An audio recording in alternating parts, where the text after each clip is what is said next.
Mon père est décédé à 18 ans. Un général 4 étoiles est venu dans mon unité et je l'ai vu signer un document. En voyant la signature, je me suis figé. Mon général, c'est la signature mon père, ai-je dit. Sous le choc, il a laissé tomber son stylo. La suite a tout changé. Mon général, c'est la signature de mon père. Un silence se fit dans la pièce. Le général d'armée Thomas Whittaker fixait le papier posé devant lui. Puis, il a levé les yeux vers moi, et quelque chose a changé sur son visage. Ses doigts se sont desserrés autour du stylo. Il est tombé par terre. Pendant 18 ans, j'avais cru que mon père était mort dans un accident. Pendant 18 ans, j'avais gardé sa photo dans mon portefeuille, me répétant que certaines questions sont destinées à rester sans réponse. Mais ce matin-là, debout dans une salle de conférence sur une base militaire en Bretagne, je regardais la signature de mon père, sur un document daté bien après le jour où il était censé être mort. Et le général d'armée, qui se tenait en face de moi, semblait terrifié. « Quel est le nom complet de votre père » demanda-t-il à voix basse. J'ai dégluti. Daniel Cartier. Whittaker ferma les yeux un instant. Puis il murmura, « C'est ce que je craignais. » Ce fut le moment où ma vie se divisa en deux. Il y a eu l'avant, avant que je ne voie cette signature, et puis tout ce qui a suivi. Je m'appelle Émilie Cartier, et 18 ans plus tôt, quand j'avais 11 ans, mon père est mort. Du moins, c'est ce qu'on nous avait dit, à ma mère et à moi. J'ai grandi dans une petite ville de Bretagne, où les gens connaissaient votre nom de famille avant même de connaître votre prénom. Mon père avait servi dans l'armée de terre pendant la majeure partie de sa vie d'adulte. Il était discipliné, sans être froid, sérieux quand il le fallait, et étonnamment drôle à la maison. Il pouvait passer une heure à cirer ses bottes, puis rentrer et se mettre à danser maladroitement dans la cuisine, juste pour faire rire ma mère.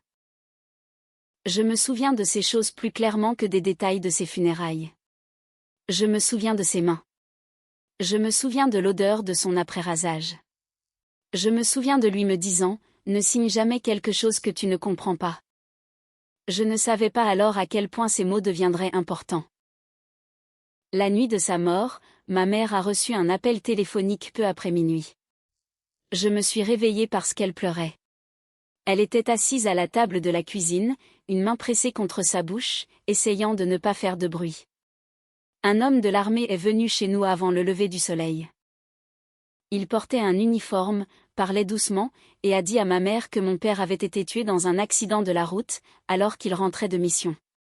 Il y a eu des mots officiels, des formulaires, des condoléances, et un drapeau plié parfaitement en triangle. Et puis, il y a eu 18 ans de silence. Ma mère ne m'a jamais donné les détails. Chaque fois que je demandais, elle disait simplement, « Ton père t'aimait, et il n'a pas pu rentrer à la maison. » Alors, j'ai appris à ne plus demander. Je me suis engagée dans l'armée, en partie à cause de lui.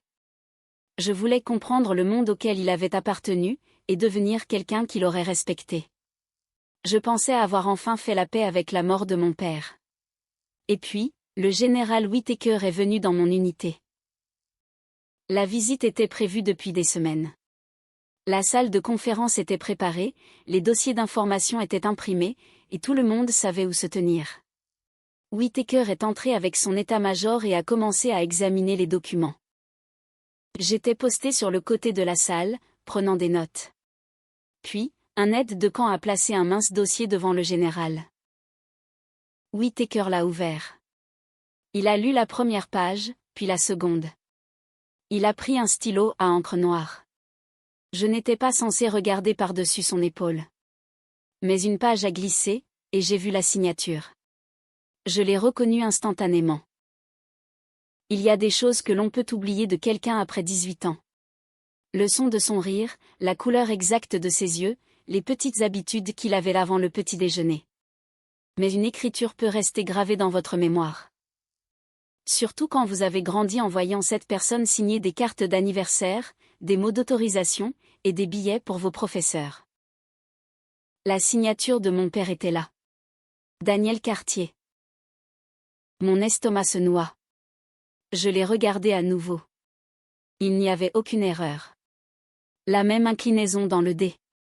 La même terminaison nette sur le R. Le même trait sous son nom. Je me suis avancé avant de pouvoir me raisonner. Mon général.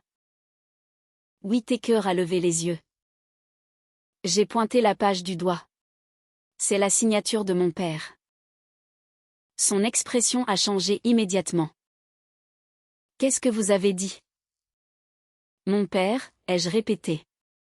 Daniel Cartier. C'est sa signature. Le général a baissé les yeux sur le document, puis les a relevés vers moi. Son visage était devenu pâle. Il a lentement abaissé le stylo. Celui-ci a glissé de ses doigts, a heurté la table, avant de tomber sur la moquette. Personne n'a bougé. Whittaker a congédié la salle d'une seule phrase. Tout le monde dehors. Les gens ont obéi. En quelques secondes, la porte de la salle de conférence s'est refermée. Nous n'étions plus que tous les deux. Whittaker est resté debout, fixant le document. Finalement, il a demandé, « Quel âge avez-vous » ? 29 ans. Et votre père est mort il y a 18 ans. Il a hoché lentement la tête. Où est votre mère? En Bretagne. Pourquoi? Il n'a pas répondu. Au lieu de ça, il s'est assis et s'est frotté le front. Puis, il m'a regardé droit dans les yeux. Je connaissais votre père. Ma poitrine se serra. À quel point? Assez bien pour savoir qu'il était l'un des hommes les plus honorables avec qui j'ai servi. Je voulais poser une douzaine de questions à la fois. Pourquoi sa signature était-elle sur ce papier? Pourquoi Whittaker avait-il reconnu le nom de mon père? Pourquoi personne ne m'avait dit qu'il le connaissait? Et surtout, pourquoi le général avait-il l'air d'avoir vu un fantôme? J'ai tiré une chaise. Mon général, qu'est-ce que vous ne me dites pas? Whittaker est resté silencieux pendant plusieurs secondes. Puis, il a dit quelque chose qui a rendu la pièce soudainement beaucoup plus petite. Votre père n'était pas censé mourir cette nuit-là. Je ne pouvais plus respirer. Qu'est-ce que ça veut dire? Ça veut dire que l'histoire qu'on vous a racontée il y a 18 ans, n'est peut-être pas toute l'histoire. Je l'ai dévisagé. Pour la première fois, je me suis demandé si la mort de mon père avait vraiment été un accident. Whittaker a attrapé le dossier, l'a refermé, et a planté ses yeux dans les miens. Émilie, quoi que vous fassiez, ne parlez à personne de cette conversation. Je suis restée là, figée. Parce qu'après 18 ans à croire que j'avais perdu mon père, je venais de découvrir que quelqu'un nous avait peut-être aussi volé la vérité. Je n'ai pas quitté le bureau du général Whittaker avec des réponses. Je suis partie avec un avertissement. Ne parlez à personne de cette conversation. Ces mots m'ont suivi dans le couloir, tandis que je retournais à mon unité. Le reste de la matinée, j'ai accompli mes tâches comme si de rien n'était. J'ai répondu à des questions, vérifié des rapports, assisté à une réunion, et hoché la tête quand on me parlait. Mais à l'intérieur, j'étais ailleurs. Je revoyais sans cesse cette signature, la signature de mon père, une signature appartenant à un homme mort depuis 18 ans. À l'heure du déjeuner, je ne supportais plus l'incertitude. J'ai appelé ma mère. Elle a répondu à la 3e sonnerie. Émilie, tout va bien? J'ai failli tout lui dire. À la place, j'ai demandé, maman, tu te souviens de l'écriture de papa? Il y a eu une pause. Bien sûr que oui. Tu as encore une de ces vieilles lettres? Une autre pause. Pourquoi? J'ai trouvé quelque chose aujourd'hui. Sa voix est devenue plus basse. Que as-tu trouvé? J'ai regardé autour de moi dans le couloir avant de répondre. Quelque chose avec la signature de papa. Ma mère n'a rien dit. Puis, je l'ai entendu prendre une grande inspiration. Émilie, où es-tu? Au travail? Quelqu'un t'a montré quelque chose? J'ai hésité. Oui. Qui? Je ne peux pas encore te le dire. Cette réponse l'a effrayée. Émilie, s'il te plaît. Si ça a un rapport avec ton père, ne commence pas à fouiller dans le passé. Pourquoi pas? Parce que certaines choses doivent rester enfouies. Je fixais le mur. C'était exactement ce que les gens me disaient depuis 18 ans. J'ai baissé la voix. Maman, qu'est-ce que tu ne me dis pas? Elle n'a pas répondu. Puis elle a dit, rentre à la maison dès que tu peux.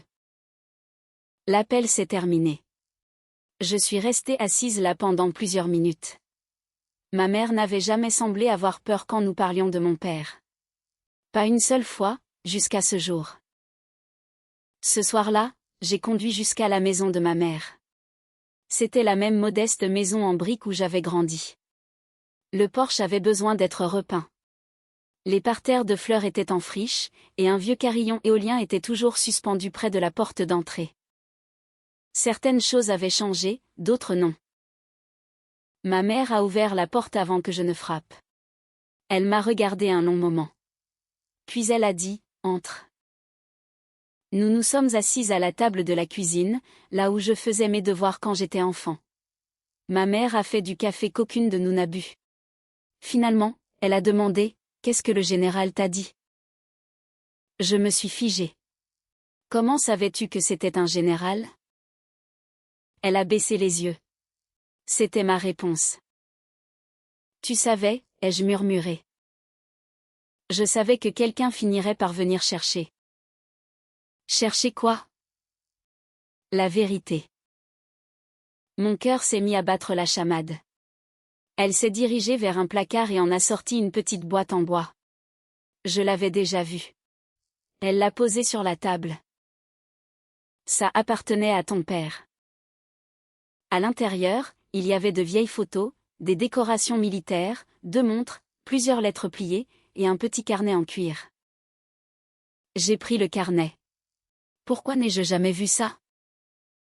Parce que ton père m'a dit de ne pas te le montrer, sauf si je n'avais pas le choix. Mes doigts se sont resserrés sur la couverture. Pourquoi? Parce qu'il s'inquiétait. À propos de certaines personnes au sein de l'armée. Je ne pouvais plus parler. Ma mère m'a finalement raconté ce qu'elle avait gardé secret. Quelques semaines avant sa mort, mon père avait découvert des irrégularités concernant une entreprise de défense. De l'argent transitait par des comptes liés à des contrats militaires. Du matériel était fabriqué à des prix bien supérieurs à son coût réel. Mon père avait signalé ce qu'il avait trouvé. Au début, ses supérieurs lui ont dit que c'était un malentendu. Puis, ils lui ont dit d'arrêter de poser des questions. Il a refusé. Il m'a dit que quelqu'un essayait de lui faire signer quelque chose, a dit ma mère. Quoi? Je ne sais pas. Mais tu savais qu'il était en danger. Elle a hoché la tête. Il m'a dit de ne pas m'inquiéter. J'ai ri amèrement. C'est ce que les gens disent toujours quand ils ont peur. Ma mère a détourné le regard. Puis elle a continué, 3 jours avant sa mort, un officier supérieur est venu à la maison. Qui? Je ne me souviens pas de son nom. Je me souviens de son visage. Elle a fermé les yeux. Il m'a dit que ton père s'était impliqué dans une affaire compliquée. Il a dit que Daniel devait coopérer. Et papa a refusé. Oui. Qu'est-il arrivé ensuite? Il est parti. Ma mère a joint ses mains fermement. La nuit de la mort de ton père, ce même homme a rappelé. Mon sang se glaça. Qu'a-t-il dit? Il m'a dit que si je voulais te garder en sécurité, je devais arrêter de poser des questions. Le silence sembla s'installer dans la cuisine. Maman, j'avais presque 30 ans. Émilie, je venais de perdre mon mari. J'avais une petite fille qui dormait à l'étage. J'étais terrifiée. J'ai tendu la main sur la table et j'ai pris la sienne.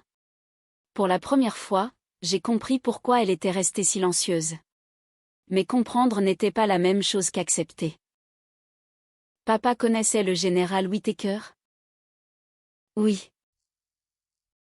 À quel point? Ils étaient proches.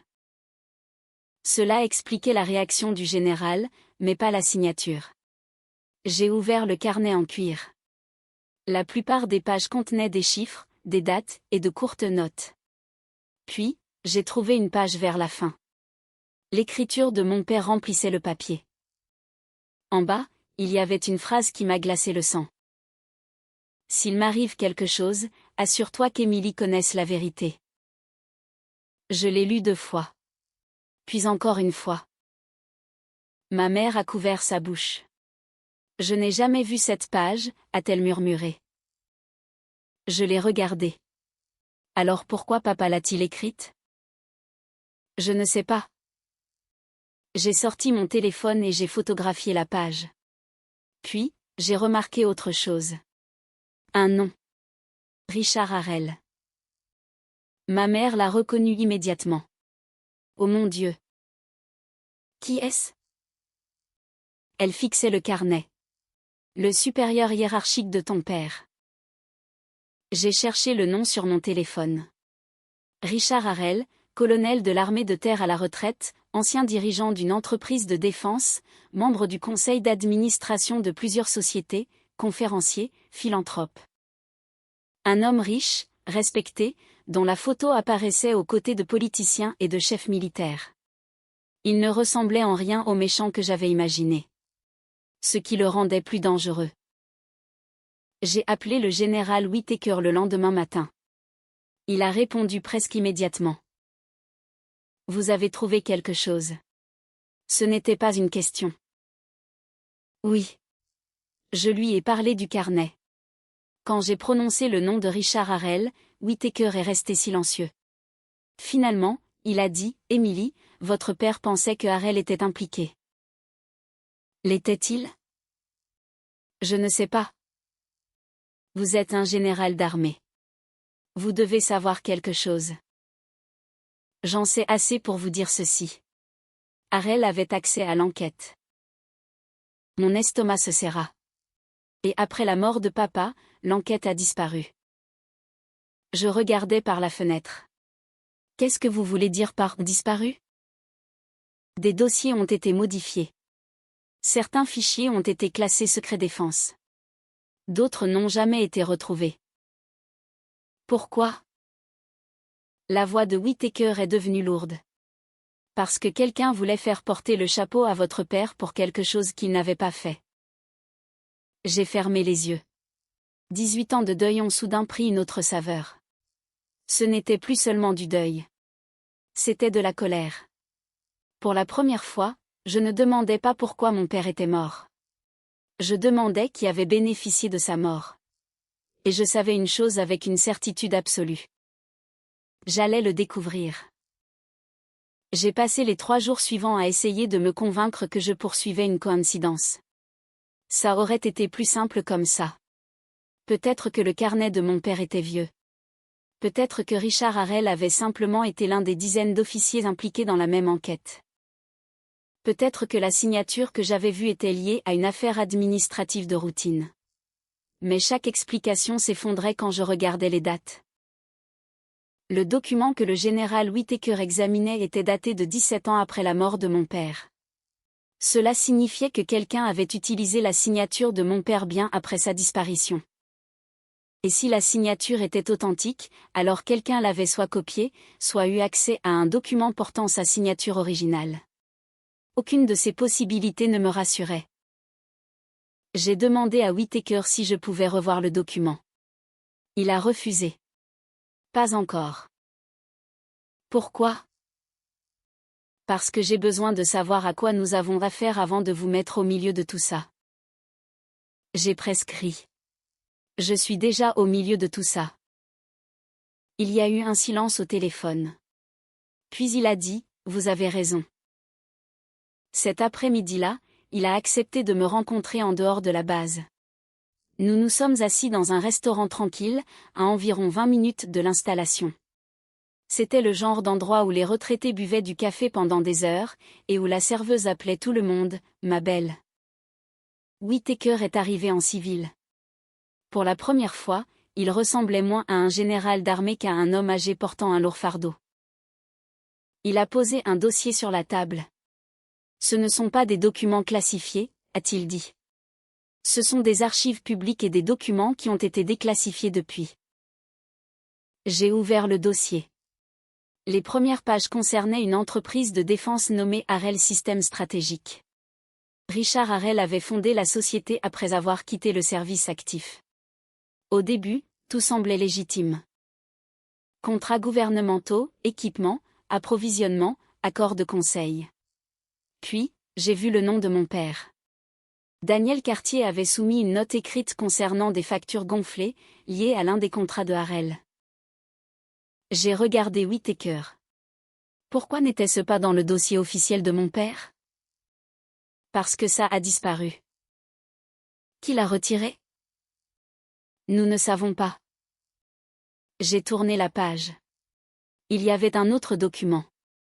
Celui-ci contenait une signature, la signature de mon père. En dessous, une déclaration indiquait qu'il avait approuvé les dépenses contestées. Je fixai la page. Ce n'est pas possible. Whittaker a hoché la tête. Votre père n'a jamais approuvé ça. Comment le savez-vous? Parce que j'étais là quand il a refusé. J'ai levé les yeux. Vous étiez là? Oui. Alors pourquoi n'a-t-il pas été protégé? Whittaker a baissé les yeux vers son café. Parce que j'ai fait une erreur. Quel genre d'erreur? J'ai cru les mauvaises personnes. Sa réponse m'a mise plus en colère que je ne l'aurais cru. Vous saviez que mon père disait la vérité, et vous avez quand même laissé faire. Sa mâchoire s'est crispée. J'étais colonel à l'époque. Harel avait de l'influence. Il y avait des gens au-dessus de moi qui voulaient que l'affaire soit classée. Et vous les avez laissés la classer. Oui. Cette honnêteté m'a arrêté. Je m'attendais à des excuses. Au lieu de cela, il a accepté le blâme. Cela n'effaçait rien. Mais ça me disait quelque chose d'important. Whittaker ne protégeait plus Harel. Il essayait de corriger quelque chose qu'il n'avait pas réussi à arrêter. Je suis rentré chez moi ce soir-là et j'ai fouillé tous les registres publics que j'ai pu trouver. Archives de vieux journaux, bases de données de contrats fédéraux, documents d'entreprise, archives judiciaires. J'ai passé des heures à la table de ma cuisine, avec le carnet de mon père à côté de mon ordinateur portable. Vers minuit, j'ai trouvé quelque chose. Une société liée à Harel avait reçu un contrat peu de temps après la mort de mon père. Le montant n'était pas énorme selon les normes de l'industrie de la défense, mais le calendrier était étrange. Le contrat avait été approuvé seulement 9 jours après la mort de Daniel, et la personne qui avait signé l'autorisation était Richard Harel. J'ai imprimé le document. Puis, j'ai remarqué quelque chose d'encore plus étrange. La signature de mon père apparaissait sur un autre document de support. Je l'ai comparé à la signature sur une vieille carte d'anniversaire que ma mère avait gardée. Elles étaient identiques. Pas similaires. Identiques. J'ai appelé ma mère. Maman, j'ai besoin que tu regardes quelque chose. Elle est venue le lendemain matin. J'ai placé les deux documents côte à côte. Elle les a fixés. Puis, elle a commencé à pleurer. Il n'a pas signé ça. Je sais. Non, Émilie. Je veux dire, il n'aurait pas pu. Pourquoi? Elle a pointé la date du doigt. Regarde. Je l'ai fait. Le document portant la signature de mon père était daté de plusieurs jours après ses funérailles. Mon estomac se retourna. Ma mère a murmuré, quelqu'un a utilisé son nom après qu'il a été enterré. Pendant un moment, aucune de nous n'a parlé. Puis elle a dit quelque chose auquel je ne m'attendais pas. Ton père tenait un deuxième carnet. Je l'ai regardé. Un deuxième? Oui. Où? Je ne sais pas, elle a réfléchi pendant plusieurs secondes. Attends. Elle s'est dirigée vers le placard du couloir et a descendu une vieille boîte en carton. À l'intérieur se trouvaient les vêtements militaires de Daniel, ses bottes, son uniforme de cérémonie, une mallette usée. J'ai ouvert la mallette. Il n'y avait rien à l'intérieur, à part une vieille photo. Mon père se tenait à côté de 3 autres soldats. L'un d'eux était un Thomas Whittaker beaucoup plus jeune. Un autre était Richard Harrell. J'ai retourné la photo. Des mots étaient écrits au dos. Camp de Coët-Quidan, avril 2008. Puis, en dessous, fais confiance à Whittaker, par Harrell. Mes mains se sont mises à trembler. Maman. Elle a regardé la photo. Je n'ai jamais vu ça. J'ai senti quelque chose basculer en moi. Mon père avait su. Il avait su exactement en qui il avait confiance, et exactement en qui il n'avait pas confiance. J'ai recontacté Whittaker. Cette fois, je ne lui ai pas demandé ce qui s'était passé. Je lui ai posé une seule question. Est-ce que mon père vous a déjà dit qu'il avait peur de Richard Harrell? Whittaker n'a pas répondu immédiatement. Finalement, il a dit « oui ». Quand? La dernière fois que je l'ai vu. Qu'a-t-il dit? La voix de Whittaker est devenue basse. Il m'a dit, s'il m'arrive quelque chose, Harrell dira que j'ai trahi l'armée. Ma poitrine se serra. Pourquoi aurait-il pensé ça? Parce que Harrell avait déjà commencé à construire l'histoire. Quelle histoire? Que votre père avait mal géré des fonds gouvernementaux. J'ai eu la nausée. Il lui tendait un piège. Oui. Vous le saviez. Vous le soupçonniez, et vous n'avez rien dit? J'ai essayé d'enquêter. Qu'est-il arrivé? Mon enquête a été étouffée. J'ai fermé les yeux. Pendant 18 ans, une fausse ombre avait plané sur le nom de mon père, et quelqu'un en avait profité. J'ai voulu affronter Harrell immédiatement. J'ai voulu entrer dans son bureau et poser chaque document sur sa table. Mais Whittaker m'a arrêté. Ne faites pas ça. Pourquoi? Parce que si Harrell se rend compte de ce que vous savez, il détruira les preuves. J'ai regardé les papiers éparpillés sur ma table. Que dois-je faire? Constituer le dossier. Alors, c'est ce que j'ai fait. J'ai cessé de penser à la vengeance comme quelque chose que je pourrais obtenir en un seul moment dramatique. J'ai commencé à penser à la justice comme quelque chose qui devait survivre à un examen minutieux. J'ai organisé chaque document, chaque date, chaque nom, chaque incohérence. Et puis, tard un soir, mon téléphone a sonné. Le numéro était masqué. J'ai répondu. Une voix d'homme a dit, Émilie Cartier. Oui. Vous avez posé des questions sur votre père. Je me suis levée. Qui est à l'appareil? La voix a fait une pause. Puis sont venus les mots qui m'ont glacé le sang. Votre père aussi, posait trop de questions. La ligne est devenue silencieuse. Je fixais le téléphone. Pour la première fois, j'ai compris quelque chose de terrifiant. Quelqu'un m'observait, et qui que ce soit, cette personne savait exactement ce que je cherchais.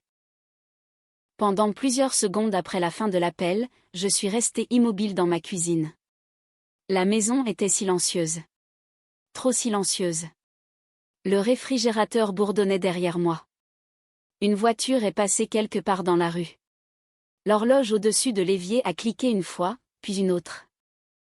J'ai regardé le carnet de mon père, puis la pile de documents sur la table. Quelqu'un m'avait observé.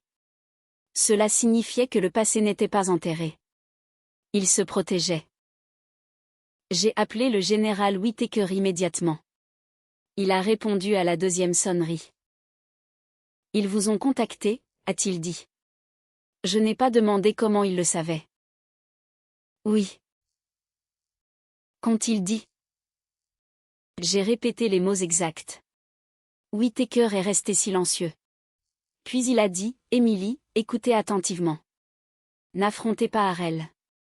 Ne menacez personne, et ne retirez rien des dossiers de votre père. Je n'en avais pas l'intention. Bien. Vous avez l'air inquiet. Je le suis. Je me suis assise. Qu'est-ce qu'on fait maintenant? Nous construisons une chaîne de preuves qu'ils ne pourront pas briser. Le lendemain matin, j'ai commencé à tout documenter. Chaque photo, chaque date, chaque ancien dossier militaire, chaque divergence entre le récit officiel et ce que mon père avait écrit. J'ai créé des copies numériques et les ai stockées en toute sécurité.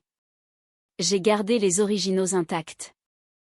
Mon père m'avait appris que la paperasse comptait. Je comprenais enfin pourquoi. 2 jours plus tard, quelque chose est apparu dans mon dossier personnel. Un vieux rapport disciplinaire. Il prétendait que j'avais enfreint la procédure lors d'un exercice d'entraînement. C'était faux. Mon commandant m'a convoqué dans son bureau. « Émilie, savez-vous quelque chose à ce sujet ?» J'ai lu le rapport. « Non, mon commandant. » Il a étudié mon visage. Quelqu'un l'a soumis ce matin. Qui? Nous cherchons à le savoir. J'ai senti la colère monter. Il ne s'agissait plus de mon père. Il s'en prenait à moi. J'ai regardé à nouveau le rapport. Il y avait une signature en bas. Richard Harel. J'ai presque ri. C'était si évident. Trop évident. Et c'est là que j'ai compris quelque chose. Quelqu'un voulait me mettre en colère. Il voulait que je réagisse. Il voulait que je fasse une erreur. J'ai rendu le rapport. Mon commandant, je voudrais que cela fasse l'objet d'une enquête officielle. Mon supérieur a hoché la tête. C'est la bonne réponse. J'ai quitté son bureau, étrangement calme. Pour la première fois, j'ai compris ce que Whittaker avait voulu dire. La vengeance vous rendait émotive. L'épreuve vous rendait dangereuse. Ce soir-là, je suis allée chez ma mère. Je lui ai montré le rapport. Elle a eu l'air effrayée. « Émilie, tu dois arrêter. » Non. Tu ne comprends pas ce que ces gens peuvent faire. Je comprends exactement ce qu'ils ont déjà fait. Ils ont sali le nom de papa. Mes yeux se sont remplis de larmes. Ils nous ont volé 18 ans. Elle a secoué la tête. J'avais peur. Je sais. Je pensais que si je restais silencieuse, ils nous laisseraient tranquilles. Ils auraient dû, mais ils ne l'ont pas fait. Elle a cherché dans un tiroir et en a sorti une petite enveloppe. J'ai trouvé ça il y a des années. Je l'ai ouverte. À l'intérieur se trouvait une lettre adressée au général Whittaker. L'écriture était celle de mon père. J'ai lu la première ligne. Thomas, si tu lis ceci, c'est que j'avais raison de m'inquiéter. Mes mains se sont mises à trembler. La lettre expliquait que Daniel avait découvert un schéma dans plusieurs contrats militaires. Des paiements étaient approuvés via des sociétés qui semblaient sans lien, mais qui étaient secrètement connectées. Daniel avait remonté la chaîne jusqu'à Harel. Mais il y avait quelque chose d'encore plus grave. Il pensait que quelqu'un à l'intérieur du système aidait Harel à modifier les dossiers. Au bas de la lettre, mon père avait écrit « Je ne sais plus à qui je peux faire confiance ». J'ai regardé ma mère. « Pourquoi n'as-tu pas donné ça à Whittaker ?» J'avais peur. Je ne pouvais pas lui en vouloir. Plus maintenant. J'ai photographié chaque page. Puis, j'ai appelé Whittaker. Quand il a entendu parler de la lettre, il m'a demandé de la lui apporter. Nous nous sommes rencontrés le lendemain matin à son bureau. Il l'a lu lentement. Quand il a fini, il s'est adossé à son fauteuil. Je me souviens de ça. Vous l'avez déjà vu? Non.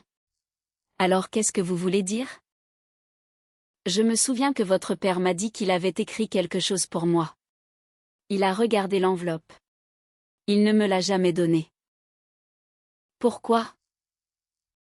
Je ne sais pas. J'ai montré le dernier paragraphe.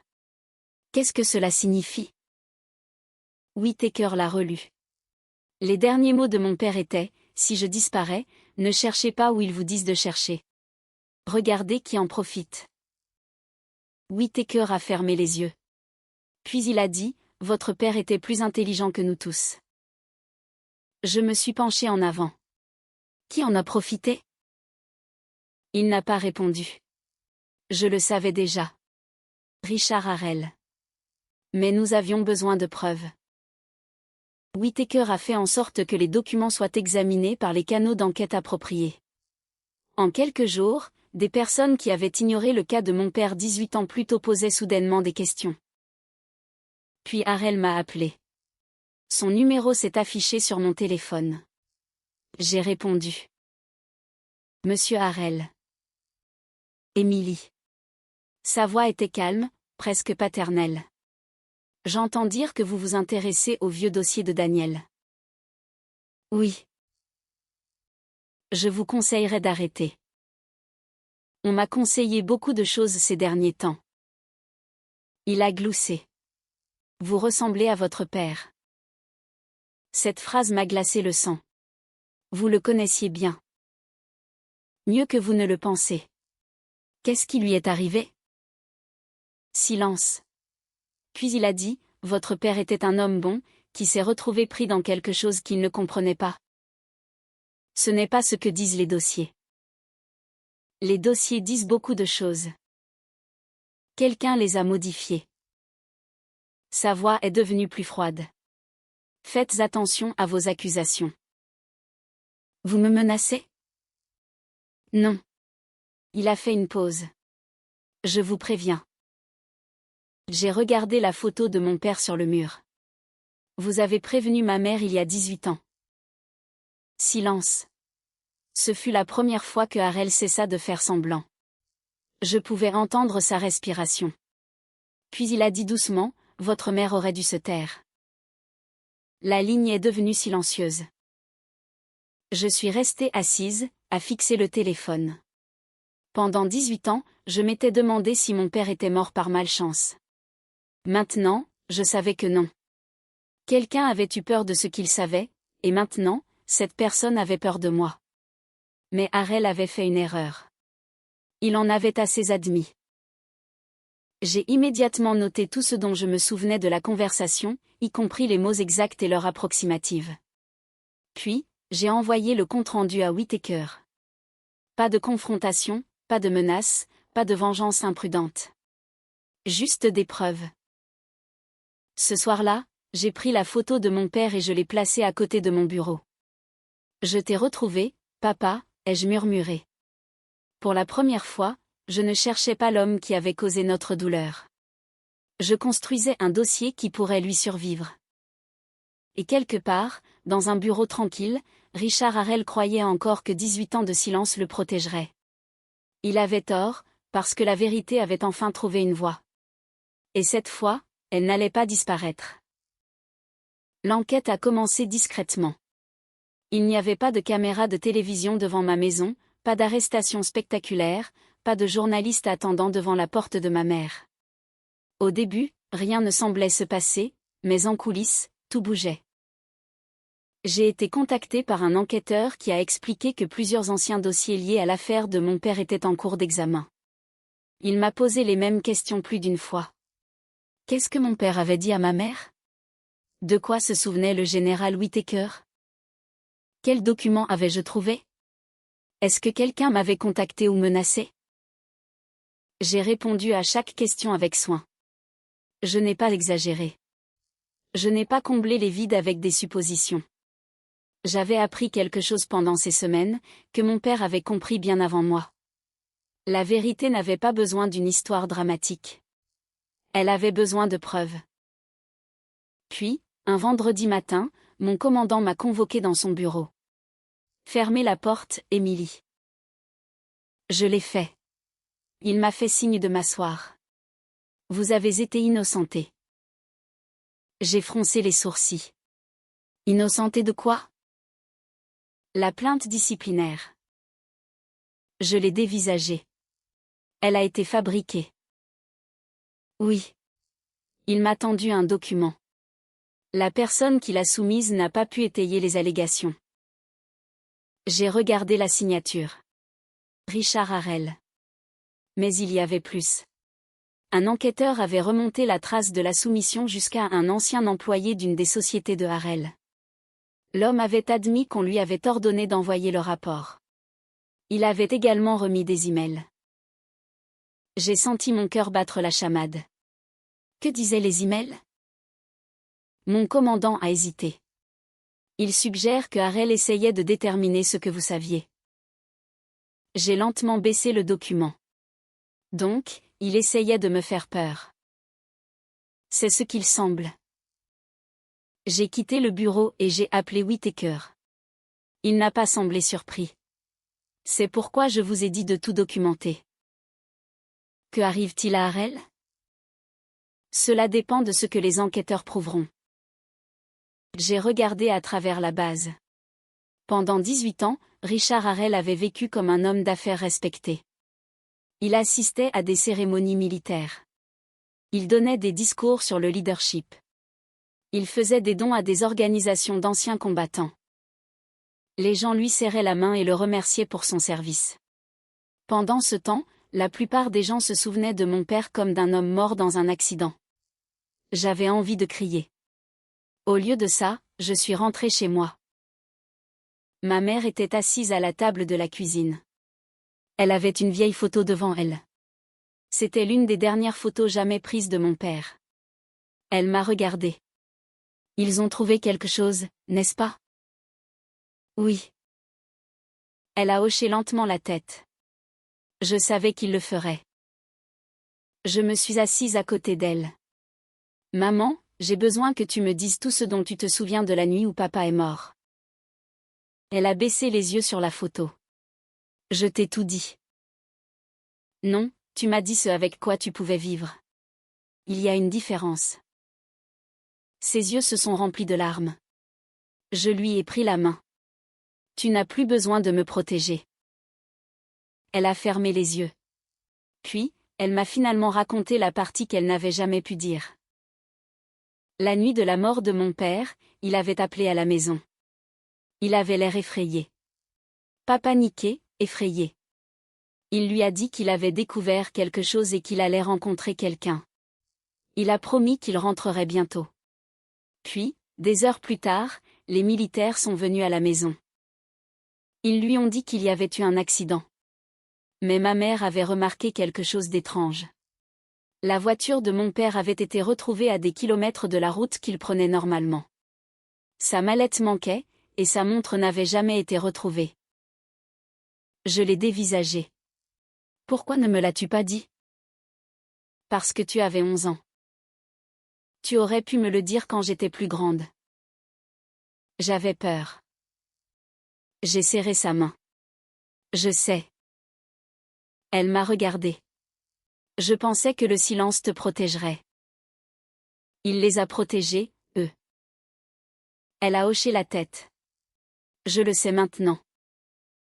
Ce fut la première fois que je vis ma mère se pardonner, ne serait-ce qu'un peu. La semaine suivante, les enquêteurs ont retrouvé un document financier manquant dans de vieilles archives. Il a tout changé.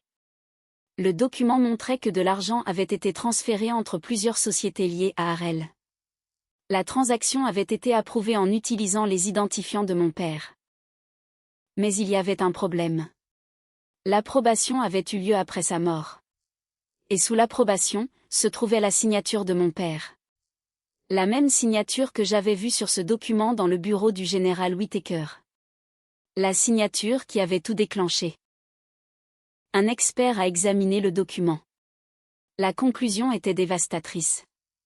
La signature elle-même était authentique, mais la page avait été retirée d'un document plus ancien et jointe au nouveau. Quelqu'un avait pris la signature authentique de mon père et l'avait utilisée pour créer un faux document. Ce n'était pas seulement de la fraude. C'était une tentative de faire porter à un mort la responsabilité des actions de quelqu'un d'autre. Quand Whittaker a appris la nouvelle, il m'a appelé. Emily, votre père disait la vérité. Je suis restée silencieuse. Je sais. Non, a-t-il dit. J'ai besoin que vous compreniez quelque chose. Nous avons des preuves maintenant. J'ai fermé les yeux. Pendant 18 ans, j'avais voulu entendre ces mots. Mais quand ils sont enfin arrivés, je ne me sentais pas victorieuse. J'avais le cœur brisé, parce qu'avoir raison signifiait que mon père avait été lésé. Cela signifiait que ma mère avait passé 18 ans à porter une peur qui ne lui appartenait pas. Et cela signifiait que j'avais grandi en croyant que mon père était mort en victime d'un accident tragique, alors qu'il avait en fait passé ses derniers jours à essayer de protéger des gens qu'il connaissait à peine. Quelques jours plus tard, l'image publique de Richard Harel a commencé à se fissurer. Les médias ont rapporté que des enquêteurs fédéraux examinaient des irrégularités contractuelles historiques impliquant un officier militaire à la retraite et une société de défense. Ils n'ont pas nommé mon père au début. Puis son nom est apparu, Daniel Cartier. Pour la première fois en 18 ans, son nom était mentionné publiquement pour la bonne raison. Non pas comme un homme soupçonné de malversation, mais comme un homme dont les dossiers avaient potentiellement été falsifiés. Les avocats de Harel ont publié des déclarations niant tout acte répréhensible. Ils ont décrit l'enquête comme un malentendu. Puis, d'anciens employés ont commencé à coopérer. L'un a admis que Harel lui avait ordonné de modifier des dossiers. Un autre a fourni des emails. Un troisième a confirmé que mon père s'était opposé au contrat. L'histoire est devenue impossible à étouffer. Puis Harel a demandé à me rencontrer. J'ai refusé. Il a réessayé, cette fois par l'intermédiaire de son avocat. J'ai toujours refusé. Je n'avais pas besoin de lui faire face. J'avais passé assez de ma vie à regarder son ombre. Je voulais que la vérité se défende toute seule. Des mois ont passé. Puis, un matin, le général Whittaker a appelé. Sa voix était différente. Il a été inculpé. J'ai fermé les yeux. Richard Harel. Oui. Je m'attendais à ressentir de la joie. Je n'en ai pas ressenti. J'ai ressenti du soulagement. Non pas parce qu'il souffrait, mais parce que le nom de mon père rentrait enfin à la maison. Ce soir-là, ma mère et moi sommes allés au cimetière. Nous nous sommes tenus près de la tombe de mon père. Elle a posé sa main sur la pierre. J'aurais dû te le dire plus tôt, a-t-elle murmuré. J'ai passé mon bras autour d'elle. Tu avais peur. J'avais peur. Papa aussi. Elle m'a regardé. Tu penses qu'il savait? Je pense qu'il savait que quelque chose n'allait pas. Et tu penses qu'il serait fier de toi? J'ai regardé le nom de mon père. Pour la première fois en 18 ans, j'ai souri. Je l'espère. Quelques jours plus tard, Whittaker m'a envoyé un dernier message. Nous avons trouvé autre chose. C'était une lettre, la lettre de mon père, celle qui ne lui était jamais parvenue. Et quand j'ai lu la première phrase, j'ai réalisé que le plus grand secret de tous ne concernait pas l'argent, la corruption, ou Richard Harel. Il concernait ce que mon père voulait que je sache, s'il ne rentrait jamais à la maison. L'enveloppe que le général Whittaker m'a envoyée est arrivée un mardi matin. J'ai reconnu l'écriture de mon père avant même de l'ouvrir. J'ai tenu l'enveloppe pendant quelques secondes. 18 ans à me demander ce que mon père aurait pu dire, s'il avait su qu'il ne rentrerait pas. Je me suis assise à la table de la cuisine, ma mère à mes côtés. « Ouvre-la » a-t-elle murmuré. J'ai déplié soigneusement la lettre. La première ligne disait « Émilie, si tu lis ceci, c'est que je n'ai pas pu tenir ma promesse de rentrer à la maison. » Mes yeux se sont remplis de larmes. J'avais imaginé tant de fois quels auraient pu être les derniers mots de mon père. Je m'attendais à de la colère, de la peur, peut-être un avertissement. Au lieu de cela, il a écrit sur moi. Il a écrit sur le jour où j'ai appris à faire du vélo, et la fois où j'ai brûlé une fournée de biscuits. Puis il a écrit quelque chose qui m'a arrêté. Je veux que tu te souviennes qu'être courageuse ne signifie pas ne pas avoir peur. Cela signifie que tu décides quelle sorte de personne tu seras pendant que tu as peur. Je ne pouvais pas continuer. Prends ton temps, a murmuré ma mère. J'ai essuyé mes larmes et j'ai continué à lire. Ta mère te dira peut-être que j'étais un bon soldat. Elle te dira peut-être que j'étais fière de mon service. Les deux sont vrais. Mais la chose dont je suis le plus fier, c'est d'être ton père. Il m'a dit de ne jamais mesurer ma vie au rang, à l'argent, ou aux opinions des autres. Il m'a dit que le caractère d'une personne se révélait lorsque faire ce qui est juste devenait gênant. Puis est venue la partie qui m'a brisé. Si quelqu'un te dit un jour que j'ai trahi mon pays, ne le crois pas simplement parce qu'il a un uniforme, un titre, ou un nom puissant. Demande la vérité. Et si tu ne peux pas la trouver, ne laisse pas la colère devenir ton guide. J'ai baissé la lettre. Mon père avait, d'une manière ou d'une autre, anticipé la vie que je menais maintenant. Il savait que des gens pourraient mentir à son sujet. Il savait aussi que la haine pouvait devenir une autre prison. J'ai regardé ma mère. Il savait. Elle a hoché la tête. Il a toujours su que tu aurais besoin d'entendre ça. L'enquête contre Harel s'est poursuivie. Il a finalement fait face à des conséquences juridiques pour la fraude et la falsification liées à l'affaire.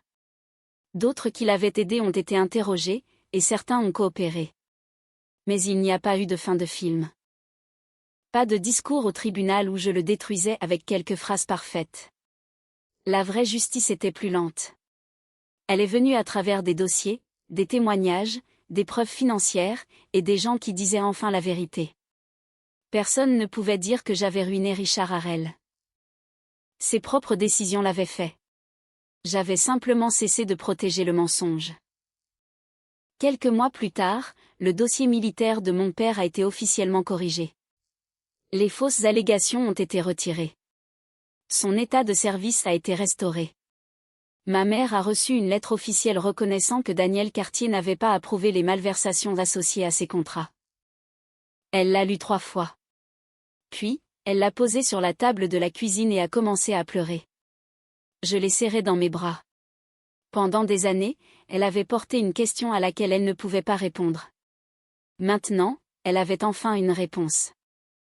Toutes les blessures n'ont pas disparu, mais certaines ont cessé de saigner. Le général Whittaker est venu nous rendre visite un après-midi. Il se tenait sur notre porche en civil. Ma mère l'a invité à entrer. Pendant un moment, aucun de nous ne savait quoi dire. Finalement, Whittaker a regardé ma mère. « Je vous dois des excuses. » Elle a hoché la tête. Oui, en effet. Il a accepté sans se défendre. J'aurais dû insister davantage. J'aurais dû protéger le rapport de Daniel. J'aurais dû reconnaître ce que Harel faisait plus tôt. Ma mère l'a regardé un long moment. Vous ne pouvez pas me rendre 18 ans. Je sais. Mais vous nous avez donné la vérité. Les yeux de Whittaker se sont embués. J'aurais aimé que cela suffise. Ça ne suffit pas, dit-elle doucement. Mais c'est quelque chose. C'était une réconciliation suffisante pour nous.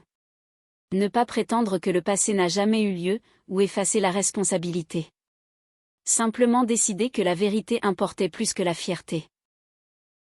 Quelques semaines plus tard, je suis allée seule sur la tombe de mon père, avec le dossier militaire corrigé. Je me suis assise sous le vieux chêne, près du chemin du cimetière.